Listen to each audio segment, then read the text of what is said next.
You are listening to Toronto's only pure metal show, The Red Switch. You guys are currently looking for a drummer, is that correct? Or did you find one? We have now found one. Yeah. Who, Craig Piggott, also of Elwood Blatch, another metal band in the area. And he is doing a phenomenal job, because our former drummer Mike Harshaw is a phenomenal drummer, and big shoes to fill. As you'll hear on the album, he's doing some very crazy stuff. Yeah, if you're into drums and you love technical drumming, this is definitely an album to listen to. Yeah, great. And I was a little weary at first when he left, because I was like, how are we going to find a drummer who is this capable? But Craig is doing a fantastic job at just picking up the pieces, and he's doing just about everything that Mike's doing. Yeah. And Mike's moving on to some great things, and we wish him all the best of luck. True that. You guys have recycled a lot of band members, since you guys have began. Oh, yes. Is there anything specific that you look for in a musician? Not just musical qualities, but also personality as well. I mean, because as you know, if you're going to be playing with these guys, you got to get along with them too, You right? definitely got to get along with them, and they got to have that dedication too. You know, I mean, it can't be like, hey, we're jamming on Thursday and then nobody show up, right? It's got to be the dedication. We like to have that good spunky attitude. Like, they got to be able to keep up with us on stage and rock out just as hard as we do. Yeah, and a nickname doesn't hurt either. Exactly.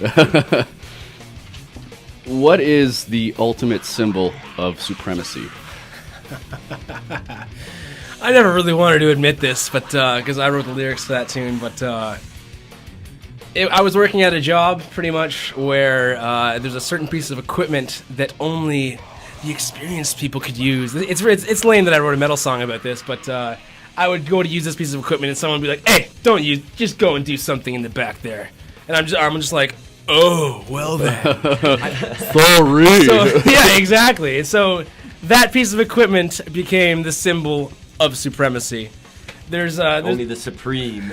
only the supreme may use it, and I mean, I feel a little guilty for to let that out, because everyone has a different take on it. Like we're gonna be shooting a video for that song, and the whole video concept, like Frank and Rob Cranny, they came up with the whole.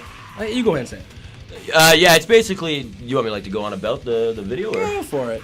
It's basically going to be an atheist organization that's against the church, and it's going to be a lot of blood spillage and a lot of heavy bagging. Is that the concept that you've come up with, or? Yeah, so the symbol of supremacy in this video is actually a gun. Yeah. Yeah, reigns supreme over everybody. So this guy just kind of goes nuts in a church and starts unleashing fury. And we're all kind of rocking out in the middle of this bloodbath church. True or false? Guns are bad.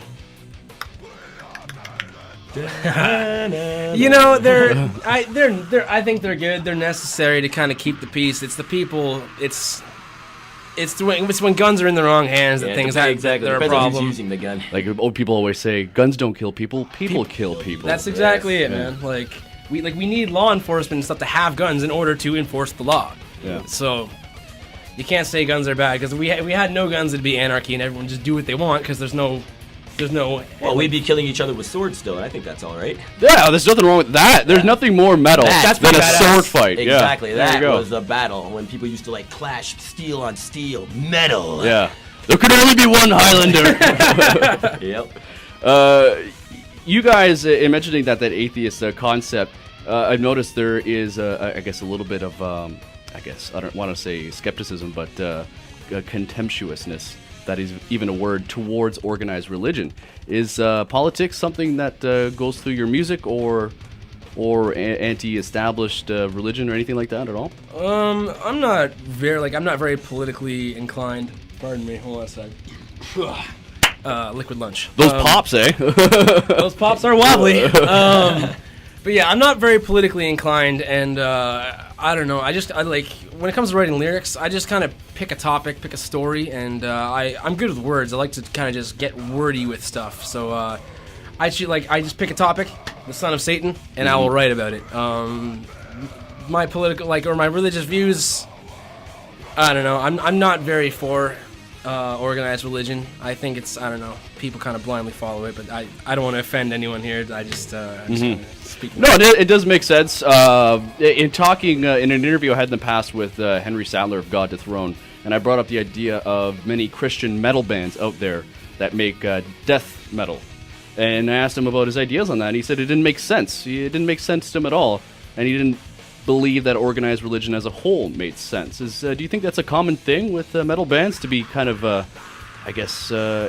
very cautious of religion? Well, I'd say so because nobody wants them like Bible thumpers at the show, like, oh, you're condemned, you're Satan's condemned. music. Yeah, exactly. I remember playing a show a couple years back and having a couple of them at the show just like screaming at us, "You guys are going to hell, you're going to hell." I thought I was in hell. Yeah, this is hell. Yeah. It's becoming pretty common. You know, people are protesting metal shows like with Slayer and Megadeth. Even though Dave is a born-again Christian, I myself am a born-again atheist. So I don't know. It's weird. I mean, I myself, on a personal side, I was actively recruited on campus here at York University by some Christians, and they asked if I knew anything about the Lord God, the Mother. But anyway, that's neither here nor there. I digest. I got a question for you guys. If two bands were to have sex, and I'm sure you probably don't want to see that, but if two bands were to have sex and their love child was Profaner, who would be the metal parents? Wow. I would say it would be a three-way. It'd be a very sexy three-way between... a menage a trois? Oh, yes. As they call a menage. It would be 80s Metallica, 80s Slayer, and In Flames. Like Jester Race to Colony, In Flames era. All those bands have a big three-way, and out comes Profaner. And Dream Theater's videotaping it. Yes. Well, a lot of the Dream Theater comes from Mike because he. Yeah, it's so funny that you said that. Yeah, because he definitely worships Mike Portnoy, and it's very evident in his style.